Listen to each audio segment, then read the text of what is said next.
Interview and job search strategies at work.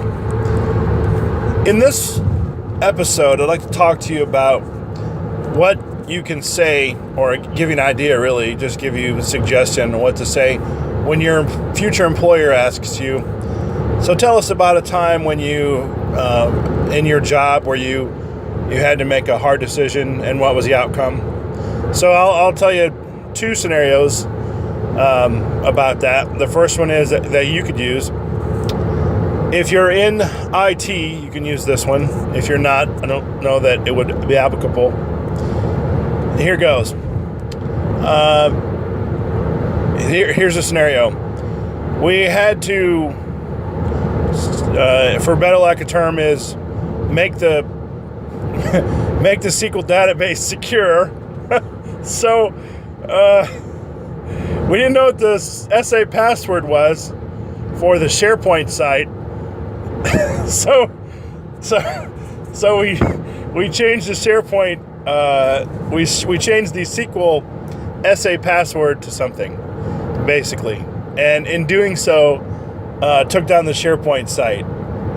So when the manager came and said, "What's going on? Why did you?" And of course, you just have to say, "Yes, this is our mistake, and this is what we're going to do to resolve it."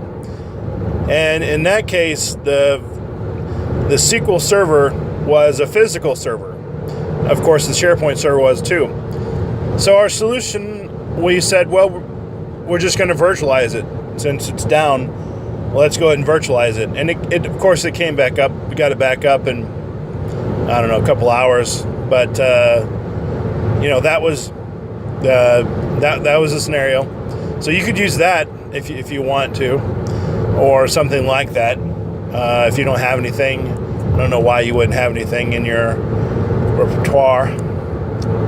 And the other one was probably applicable to pretty much any company or any place. It goes like this.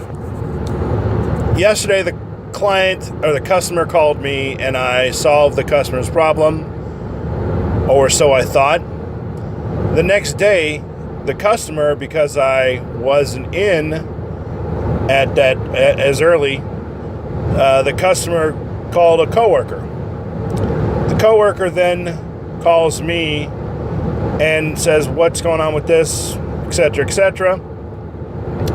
So the solution was to just get on a call with the other customer, or with the customer and the coworker, and then to tell the other coworker, "Hey, I got this, just jump off the call, I'll take care of it."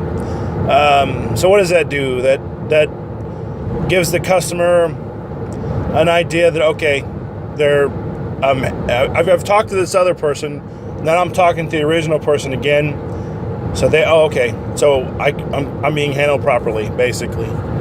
And the customer feels validated in that regard. So those are two real-world scenarios that you could use to your benefit if you so desire. So thank you very much for listening to this podcast, and have a great day.